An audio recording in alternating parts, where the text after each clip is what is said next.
Assalamualaikum warahmatullahi wabarakatuh. Alhamdulillahilladzi hadana lihada wa ma kunna linahtadiya laula an hadanallah. May yahdillahu fala mudhillalah wa may yudlilhu fala hadiyalah. Asyhadu an la ilaha illallah wahdahu la syarikalah wa asyhadu anna Muhammadan abduhu wa rasuluh. Allahumma salli wa sallim wa barik ala sayyidina Muhammadin wa ala alihi wa ashabihi wa tabi'in. Qala Allah ta'ala fil Qur'anil Karim, A'udzu billahi minasy syaithanir rajim. Rabbi shrah li sadri wa yassir li amri wahlul 'uqdatam min lisani yafqahu qawli. Amma ba'du. Alhamdulillah, hadirin jamaah, kita dalam kesempatan malam ini bisa berkumpul dalam rangkaian acara kajian Jumat malam dalam keadaan sihah wa afiyah. Untuk muqaddimah sebelum melanjutkan kajian kita pada malam hari ini, sesuai dengan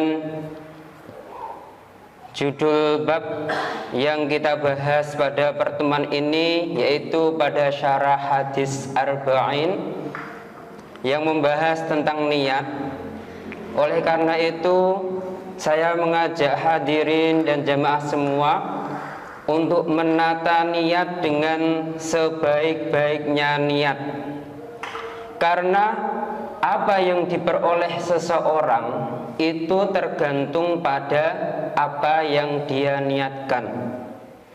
Walau kelihatannya itu melakukan perkara yang nilainya itu dinilai perkara dunia, tetapi kalau niatnya itu bagus karena Allah Ta'ala, maka nilai yang dihasilkan adalah perkara akhirat. Tidak hanya itu, tidak hanya memperoleh perkara akhirat saja, tetapi dia juga akan secara otomatis memperoleh perkara dunia. Tetapi walaupun kelihatannya perbuatan yang dilakukan itu adalah amal akhirat, tetapi kalau niat yang diniatkannya itu untuk perkara dunia, maka hasilnya juga akan menjadi perkara dunia. Jadi apa yang dilakukan seseorang itu tergantung apa yang diniatkan. Suatu contoh kecil saja, tukang parkir itu kelihatannya kan perkara dunia, tetapi kalau dia meniatkan mengerjakan pekerjaan tersebut untuk mencukupi kebutuhan keluarganya, untuk mendapatkan ridhonya Allah lillahi ta'ala, maka yang didapatkan itu adalah perkara akhirat. Tidak hanya perkara akhirat, perkara dunia secara otomatis akan didapatkannya. Suatu contoh lagi, ketika yang diniatkan itu perkara dunia, walaupun yang dilakukan itu perkara akhirat, yang didapatkannya adalah perkara dunia. Suatu contoh, mengaji itu kan kelihatannya perkara akhirat, tetapi kalau yang diniatkan adalah untuk mendapatkan perkara dunia, maka hasilnya juga hanya perkara dunia saja yang didapatkan. Orang mengaji misalnya niatnya ingin dipuji, nah itu nanti yang didapatkan juga hanya pujian tersebut, tidak akan mendapatkan perkara akhirat. Nah, ketika kita meniatkan sesuatu, itu kita niatkan hanya karena Allah semata. Jangan ada campuran dengan perkara lain. Kalau kita niatkan hanya mendapatkan ridho Allah semata, maka perkara lain itu akan dengan sendirinya ikut. Suatu misal, mengajar ya.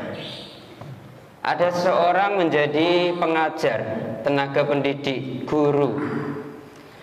Kemudian kalau dia itu niatnya lillahi ta'ala, hanya karena Allah semata, maka dengan sendirinya perkara dunia itu akan ikut. Jadi nanti yang didapatkannya tidak hanya perkara akhirat saja, tetapi perkara dunia secara otomatis ikut. Orang mengajarkan itu pasti setiap bulannya ada gajinya. Nah, kita itu mengajar jangan untuk mendapatkan gaji yang besar, jangan. Tapi niatkan karena Allah semata. Secara otomatis gaji itu akan datang dengan sendirinya. Kalau kita niatnya hanya ingin mendapat gaji saja, nanti yang kita dapatkan itu adalah hanya perkara dunia itu atau gajinya itu saja. Perkara akhirat tidak akan kita dapatkan.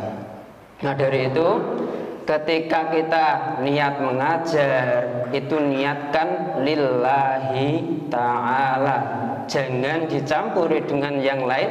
Karena kalau kita sudah meniatkan lillahi ta'ala, secara otomatis yang lain itu akan ikut dengan sendirinya. Nah, mungkin itu sekedar muqaddimah. Selanjutnya langsung kita pada materi hadis syarah arba'in. Al-hadisul awwalu, qala al-muallifu rahimahullahu ta'ala wa nafa'ana bihi fi ulumi fid darain amin ya rabbal alamin. Bismillahirrahmanirrahim. Innamal a'malu binniyat. Itu hadis yang pertama menjelaskan tentang niat. An Amiril Mukminin Abi Hafsin Umar bin Al-Khattab radhiyallahu anhu qala sami'tu Rasulullah sallallahu alaihi wasallam yaqul innamal a'malu binniyat wa innamal likulli imri'in ma nawa faman kanat hijratuhu ila Allah wa rasulih fa hijratuhu ila Allah wa rasulih wa man kanat hijratuhu lidunya yusibuha aw imraati yankihuha fa hijratuhu ila ma hajara ilaihi. Rawahu Imam al-Muhaddisin Abu Abdullah Muhammad bin Ismail bin Ibrahim bin al-Mughirah bin al-Bardisbah al-Bukhari wa Abul Husain Muslim bin al-Hajjaj bin Muslim al-Kushairi an-Naisaburi fi sahihaihim alladaini hum asahhul kutubil musannafah. Hadis yang pertama itu diriwayatkan dari Amiril Mukminin Abi Hafs Umar bin Khattab radhiyallahu anhu. Beliau berkata, aku mendengar Rasulullah sallallahu alaihi wasallam bersabda. Sabdanya Rasulullah, sesungguhnya segala perbuatan itu tergantung pada niatnya, dan segala sesuatu itu tergantung apa yang diniatkan. Dan apabila seseorang itu berhijrah karena Allah dan Rasulnya, maka yang didapatkan adalah Allah dan Rasulnya, atau ridhonya Allah dan Rasulnya. Dan barang siapa yang hijrahnya tadi itu hanya karena perkara dunia, maka yang didapatkannya juga perkara dunia. Atau wanita yang ingin dinikahinya maka perkara yang didapatkan adalah yang diniatkan orang tersebut. Hadis ini diriwayatkan oleh Imam Bukhari dan Muslim, yang mana kedua perawi tersebut itu diakui oleh para ulama mengenai tentang kesahihan hadis tersebut.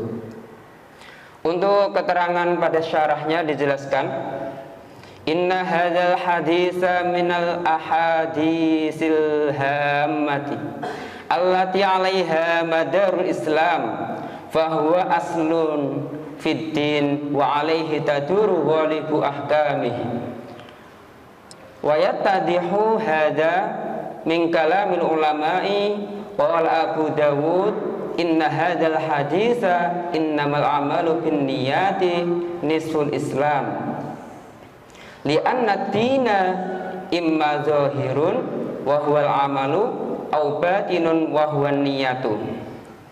Dijelaskan pada syarahnya, sesungguhnya hadis ini itu termasuk dari golongan hadis yang penting, yang mana hadis tersebut itu mencakup kepentingan di dalam Islam.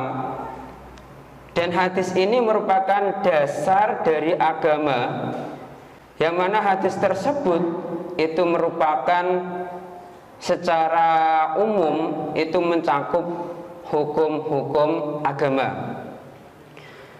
Dan hal tersebut itu dijelaskan pada sebagian ulama, kalamnya ulama, diantaranya adalah Abu Dawud.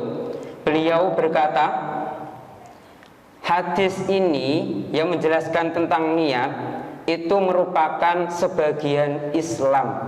Sebagian Islam. Mengapa kok disebutkan bahwa hadis ini merupakan sebagian Islam?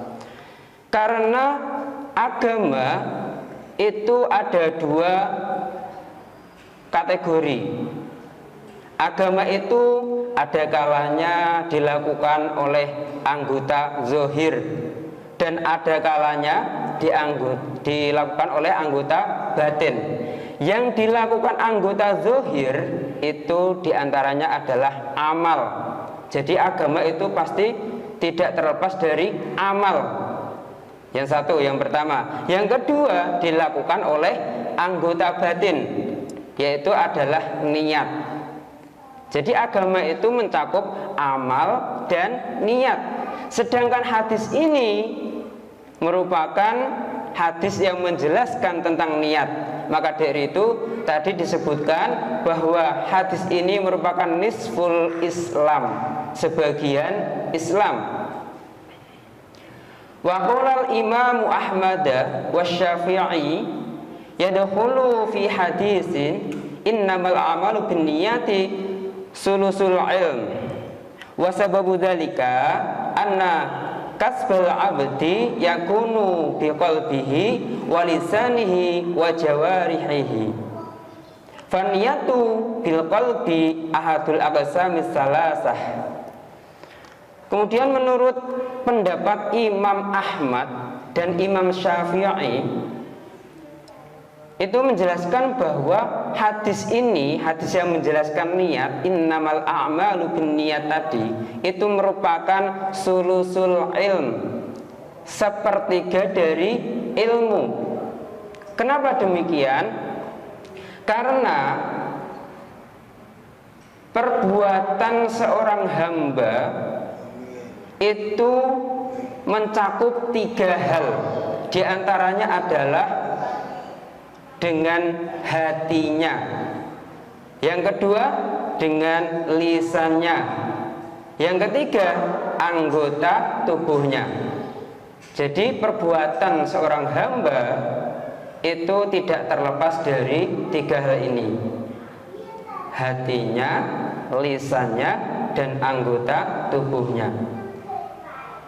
Faniyatu bil qalbi ahadul aqsamis salasah. Sedangkan niat itu berada di dalam hati. Maka dari itu hadis tersebut yang menjelaskan niat ini itu merupakan sulusul ilmi, sepertiga dari ilmu. Walidha istahabbal ulama'u an tastaftaha bihil kutuba wal musannafat faja'alahu al-Bukhari fi awwali sahihihi wa badada'a bihin Nawawi fi kutubis salasah Riyadus Shalihin wal Azkar wal Arba'ina hadisan Nawawi. Oleh karena itu, mengenai tentang hadis ini yang sangat penting tersebut, ada yang mengatakan sebagian Islam, ada yang mengatakan sepertiga dari ilmu. Karena saking pentingnya hadis ini, para ulama itu sangat senang sekali ketika mengarang kitab itu memulai kitab hadis ya. Kitab hadis itu dimulai dengan hadis ini, hadis yang menjelaskan niat. Maka dari itu Imam Bukhari di dalam kitab Sahih Bukharinya itu memulai dengan hadis tersebut, dengan hadis yang menjelaskan niat tersebut. Tidak hanya Imam Bukhari saja, bahkan Imam Nawawi yang mengarang 3 kitab, di antaranya adalah kitab Riyadus Shalihin, kitab Azkar, dan hadis Arba'in, itu juga diawali dengan hadis niat ini. Wa faidatu hadzal bad'i tambihu talibul ilmi ayyasihha niyatahu liwajhillahi ta'ala fi talabil ilmi wa amalil khairi wa mimma yadullu ala ahmiyatihi anna nabiyya sallallahu alaihi wasallam khadaba bihi kama fi riwayatil Bukhari summa khadaba bihi Umaru qala Abu Ubaidi laisa fil ahadisi ajma'u wa aghna wa aksaru faidatan minhu.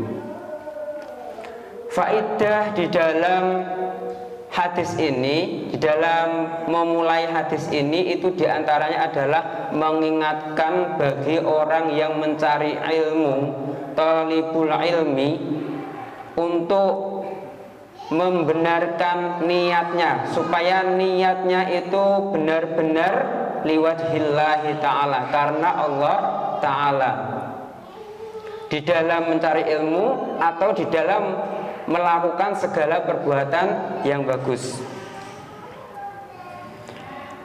Kemudian menurut pendapat di antaranya Abu Ubaid yang mengomentari hadis ini itu menerangkan bahwa laisa fil ahadisi ajma'u wa aghna wa aksaru faidatan minhu. Tidak ada hadis-hadis lain yang lebih banyak faedahnya kecuali hadis yang menjelaskan tentang niat ini. Selanjutnya pembahasan tentang lughat di dalam hadis niat. Dari hadis niat tadi itu telah dijelaskan an Abi Hafsin. Dalam bahasa lafaz al-hafs itu berarti al-asad, artinya adalah macan. Itu merupakan julukan sahabat Umar. Sahabat Umar itu sahabat yang terkenal tegasnya, ya, terkenal tegasnya, terkenal teguh di dalam menyiarkan agama, amar ma'ruf nahi mungkar. Oleh karena itu beliau mendapatkan julukan Abu Hafs. Kemudian ada pembahasan lafaz lagi, yaitu fahijratuhu ila ma hajara ilaihi. Itu menjelaskan tentang hijrah.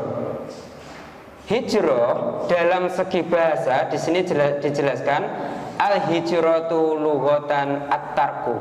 Hijrah itu menurut bahasa artinya meninggalkan. Wa syar'an mufariqatu daril kufri ila daril islami khaufal fitnah. Menurut syara, hijrah adalah meninggalkan desa yang mana di situ penghuninya rata-rata orang kafir kepada desa yang rata-rata itu orang Islam, meninggalkannya tersebut itu karena takut fitnah. Kalau misalnya ada seseorang kok di situ rata-rata penduduknya orang kafir, kalau memang dia itu terancam berada di situ, tidak bebas untuk melakukan ibadah, nah lebih baik orang tersebut itu hijrah. Wal muradu biha fil hadisi al intiqalu mim Makkah wa ghairiha ilal Madinati qabla fathi Makkah. Yang dimaksud hadis di sini kok menjelaskan hijrah itu adalah pindah dari kota Mekah ke kota Madinah sebelum kota Makkah tersebut itu dibuka. Nah, dulu itu Rasulullah berada di kota Mekah. Di sana itu rata-rata penduduknya adalah orang kafir. Dan Rasulullah di kota Makkah itu kan seringkali didesak oleh orang-orang kafir melakukan ibadah itu tidak bisa leluasa, ya. Seringkali dizolimi. Oleh karena itu Rasulullah menganjurkan umatnya untuk hijrah ke Madinah. Selanjutnya pembahasannya membahas tentang sabab dari munculnya hadis tentang niat ini. Sabab wurudil hadis. Di sini kok bisa ada hadis yang menjelaskan tentang niat tadi? Itu bagaimana kejadiannya? Itu ada suatu cerita yang mana diriwayatkan oleh Imam Tabrani.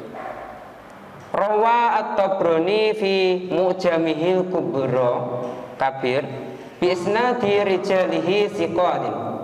An Ibni Mas'ud radhiyallahu anhu qala kana fina rajulun khataba mar'atan yuqalu laha Ummu Qais fa abat an tazawwajahu hatta yuhajiru fahajara fatazawwajaha fakunna nasmihi muhajiru ummu Qais, muhajiru ummi Qais. Jadi menurut riwayat kok bisa datang hadis ini, bisa muncul hadis yang menjelaskan tentang niat, itu diriwayatkan oleh Imam Tabrani dalam kitab Mu'jam Kabirnya. Itu dulu ada seorang sahabat yang melamar perempuan. Ada sahabat yang melamar perempuan. Yang sahabat tersebut itu namanya adalah Ummu Qais. Kemudian sahabat tersebut itu ditolak oleh seorang perempuan tersebut yang dilamar. Nah, dengan syarat, diberi syarat bisa diterima lamarannya apabila dia ikut hijrah ke Madinah. Nah, kemudian sahabat tersebut akhirnya bagaimanapun caranya supaya lamarannya diterima, dia ikut hijrah Rasulullah ke Madinah. Oleh karena itulah sahabat tersebut itu dikenal dengan Muhajiru Ummi Qais. Disebut julukan, mendapat julukan Muhajiru Ummu Qais. Jadi hijrahnya itu karena ingin lamarannya diterima.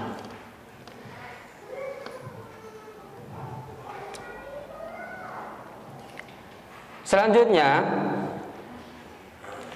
untuk faedah yang kita dapatkan dalam hadis, fiqhul hadis wa ma yarshudu ilaihi. Yang pertama diantaranya adalah istiratun niyah, syarat niat. Yang pertama syarat niat. Ittafaqul ulama wa ala annal amala as-sadiratu minal mukallifaini al-mu'minin la tasiru mu'tabaratun syar'an.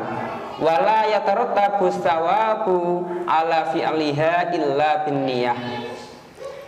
Syarat dari niat itu menurut para ulama itu sepakat bahwa sesungguhnya semuanya amal yang keluar dari mulut seorang mukmin, ya, amal yang perbuatannya tersebut itu hanya diucapkan secara lisan, la tasiru mu'tabaratan syar'an, tidak dianggap, wala yutaratabu tsawabu ala fi'liha illa binniyah. Dan orang yang melakukannya itu tidak mendapatkan pahala kecuali dibarengi, disertai dengan niat. Misalnya ada orang yang melakukan sholat, dia hanya niat secara lisan saja, tapi hatinya itu tidak ada niat sama sekali, maka amal dan perbuatan mengerjakan sholat tersebut itu tidak mendapatkan pahala. Jadi pahala seseorang yang sesuai pekerjaannya itu tergantung pada niatnya. Kalau hanya diucapkan lisan saja dengan tanpa didasari niat di dalam hati, maka amalnya tidak mendapatkan pahala. Yang kedua, waktu niyati wa mahalluha, tempatnya niat dan waktunya niat. Waktu niyati awal ibadah, katakbiratul ihrami bis sholati wal ihramu bil haji wa amasamu fatakfin niyatu qablahul li usri muraqabatil fajri. Jadi waktunya niat itu adalah ketika melakukan awal dari ibadah.